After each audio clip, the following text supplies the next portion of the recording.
नमस्कार दोस्तों, स्वागत है आपका यूट्यूब चैनल एबी टेक में। दोस्तों, सायंकाल की महत्वपूर्ण खबरें जान लेते हैं जो आज दिन भर की खबरें हैं। सबसे पहले बात कर लेते हैं 69,000 शिक्षक भर्ती को लेकर के। 69,000 शिक्षक भर्ती को लेकर के आज बहुत सारे अभ्यर्थियों ने प्रदेश भर में धरना प्रदर्शन किया और ये अभ्यर्थी आरक्षण में गड़बड़ी को लेकर के धरने और प्रदर्शन कर रहे थे। दोस्तों, यहाँ पर आप लोग देख सकते हैं भारत समाचार की तरफ से ट्वीट किया गया 69,000 शिक्षक भर्ती को लेकर के प्रदर्शन। भर्ती में आरक्षण घोटाले को लेकर के प्रदर्शन हुआ। प्रदेश भर में अभ्यर्थियों का धरना प्रदर्शन हुआ। आरक्षित वर्ग के अभ्यर्थियों ने इस धरना प्रदर्शन में भाग लिया और अभ्यर्थी अपने घर से धरना प्रदर्शन में पार्टिसिपेट किए। सोशल मीडिया के माध्यम से, ट्विटर के माध्यम से सरकार से अभ्यर्थियों ने लगाई न्याय की गुहार। तो ये बड़ी अपडेट निकल के आ रही है 69,000 शिक्षक भर्ती को लेकर, जिसमें बहुत सारे अभ्यर्थियों ने 69,000 शिक्षक भर्ती में आरक्षण घोटाले को लेकर के प्रदर्शन किया। इससे पहले भी कई बार आरक्षण घोटाले को लेकर के प्रदर्शन हो चुके हैं। अभी हाल ही में 1-2 दिन पहले जो अपडेट आई थी, समाचार पत्रों के माध्यम से मिली थी कि आरक्षण भर्ती घोटाले में काफ़ी गड़बड़ियां हुई हैं। हमने अपने चैनल के माध्यम से आप लोगों को अपडेट भी किया था। उसी कड़ी के चलते बहुत सारे अभ्यर्थियों ने आरक्षण घोटाले को लेकर के धरना प्रदर्शन किया। अगली अपडेट है गोरखपुर यूनिवर्सिटी में विभिन्न पदों पर आई हुई भर्तियों के बारे में। गोरखपुर में प्रोफेसर, असिस्टेंट प्रोफेसर और एसोसिएट प्रोफेसर के पदों पर जो भर्तियां हैं उसके लिए विज्ञापन जारी कर दिया गया। ऑनलाइन आवेदन भी शुरू कर दिए गए। यहाँ पदों की डिटेल्स यहाँ पर आप लोग दे सकते हैं। प्रोफेसर के 23 पद हैं, एसोसिएट प्रोफेसर के 50 पद हैं, असिस्टेंट प्रोफेसर के 44 पद हैं और इसमें जो है अलग अलग पदों के लिए सापेक्ष अलग अलग जो एलिजिबिलिटी क्राइटेरिया रखी गई है। यहाँ पर आवेदन करने की डेट की अगर बात कर लेते हैं तो यहाँ पर आप लोग दे सकते हैं आवेदन करने की जो डेट है वो लिखा है कि 6 मई से ऑनलाइन आवेदन शुरू कर दिए गए और इसके लिए आप लोग 7 जून तक ऑनलाइन आवेदन कर सकते हैं। इसके अलावा ऑनलाइन आवेदन करने के बाद जो प्रिंट है यानी जो हार्ड कॉपी है उसको आपको गोरखपुर यूनिवर्सिटी की जो एड्रेस है वहाँ पर आपको ऑफलाइन 10 जून तक जमा कराना होगा। ज़्यादा डिटेल्स आपको गोरखपुर यूनिवर्सिटी की ऑफिशियल वेबसाइट पर मिल जाएगी। यहाँ पर आप लोग आवेदन भी जा करके कर सकते हैं। थोड़ी सी बात कर लेते हैं एजुकेशन क्वालिफिकेशन को लेकर के। तो आपको बता दें प्रोफेसर पदों के लिए उम्मीदवारों को संबंधित विषय में पीएचडी के साथ 10 वर्ष का टीचिंग अनुभव होना चाहिए। वहीं एसोसिएट प्रोफेसर के लिए पीएचडी और मास्टर डिग्री में न्यूनतम 50% अंक के साथ कम से कम 8 वर्ष का टीचिंग अनुभव होना चाहिए। इसी प्रकार असिस्टेंट प्रोफेसर पदों के लिए उम्मीदवारों को संबंधित विषय में न्यूनतम 55% अंकों के साथ मास्टर डिग्री और यूजीसी नेट या एसईटी या स्लेट की परीक्षा उत्तीर्ण होनी चाहिए। तो पीजी में अगर आप 55% साथ में नेट वगैरह पास हैं तो आप असिस्टेंट प्रोफेसर के पदों पर आवेदन कर सकते हैं। ज़्यादा डिटेल्स सब्जेक्ट की आपको विज्ञापन में मिल जाएगी। आप लोग ऑफिशियल वेबसाइट विजिट करें, सारे डिटेल्स वहाँ पर अवेलेबल हैं। बढ़ते हैं अगली अपडेट की तरफ। यहाँ पर अपडेट है बिहार राज्य को लेकर के। बिहार राज्य में स्वास्थ्य विभाग में बम्पर भर्तियां आई हुई हैं। लगभग 6,000 से ज़्यादा पदों पर यहाँ पर मेडिकल ऑफिसर और जनरल मेडिकल ऑफिसर के पदों के लिए आवेदन आमंत्रित किए गए हैं। परीक्षा.nic.in पर जाकर के आप लोग इसकी ज़्यादा डिटेल्स ले सकते हैं और आवेदन फॉर्म भर सकते हैं। ऑनलाइन आवेदन करने की जो अंतिम डेट है वो 14 मई है। बिहार टेक्निकल सर्विस कमीशन की तरफ से 6,338 पदों पर नियुक्तियां निकाली गई हैं। इसमें से 3,706 स्पेशलिस्ट मेडिकल ऑफिसर हैं और 2,632 जनरल मेडिकल ऑफिसर के पदों पर भर्तियां हैं। इस भर्ती में कुल 35% महिला कैटेगरी के लिए सीटें जो हैं वो आरक्षित हैं। ठीक है, तो यहाँ पर जा करके आप लोग डिटेल्स प्राप्त कर सकते हैं।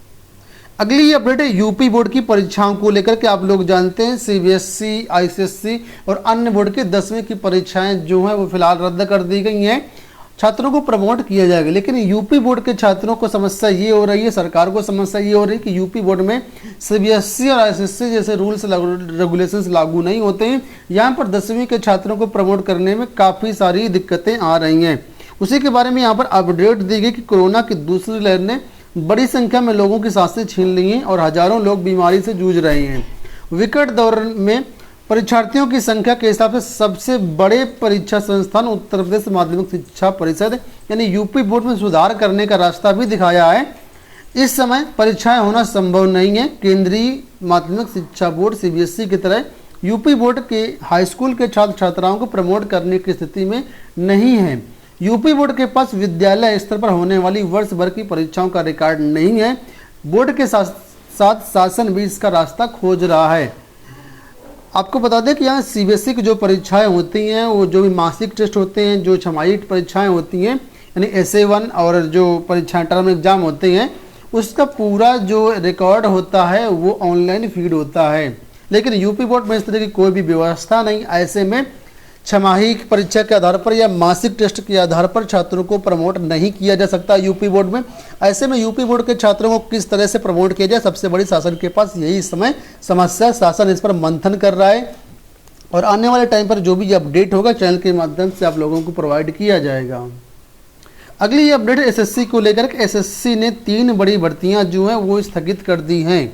अब कौन कौन से 3 बड़ी भर्तियां, तो यहाँ पर अपडेट दी गई। एसएससी सीजीएल की भर्ती है, जो परीक्षाएं होनी थी मई जून में वो परीक्षाएं स्थगित कर दी गई। साथ में CHSL यानी कंबाइंड हायर सेकेंडरी लेवल 10+2 की जो परीक्षाएं थी उनको भी स्थगित कर दिया गया। और साथ में कांस्टेबल भर्ती का विज्ञापन मई में जारी होना था, उसकी अधिसूचना जारी होनी थी, उसको भी फिलहाल स्थगित कर दिया गया है। सारी डिटेल्स यहाँ पर दी गई, आप लोग यहाँ पर पढ़ सकते हैं। एसएससी की ऑफिशियल वेबसाइट पर इसको लेकर के जो नोटिस है वो जारी कर दिया गया, आप लोग वहाँ से जाकर के नोटिफिकेशन वगैरह डाउनलोड कर सकते हैं। अगली अपडेट है उत्तर प्रदेश में सरकारी कर्मचारियों के लिए। उत्तर प्रदेश में जो भी सरकारी कर्मचारी है उनके लिए वर्क फ्रॉम होम के आदेश जारी कर दिए गए हैं। तो इस लेटर के माध्यम से आप लोगों को बताते हैं क्या क्या आदेश जारी किए गए हैं। यहाँ पर आप लोग देख सकते हैं, लिखा है सरकारी कार्यालयों में कोरोना संक्रमण के संबंध में कार्य की व्यवस्था। नंबर 1 पर दिया गया कि शासनादेश 02-21/7 21/4/2021 में 50% कार्मिकों को कार्यालय आकर एवं 50% कार्मिकों को घर से कार्य करने के दिशा निर्देश दिए गए हैं।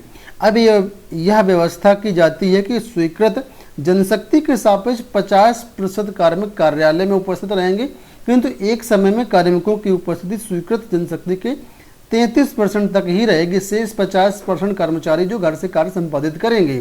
2 नंबर पर दिया गया है कि 28/4/2021 के द्वारा शारीरिक रूप से दिव्यांग कार्मिकों एवं गर्भवती महिलाओं द्वारा घर से कार्य करने के दिशा निर्देश दिए गए हैं। अब वे कार्मिक जो अस्वस्थ हों या कोई अभी अस्वस्थ हो गए हैं वो भी घर से कार्य करने के लिए अधिकृत हैं। नंबर 3 पर बोला गया कि उपरोक्त शासनादेशों का जो पालन है पूर्ण रूप से लागू करवाया जाए।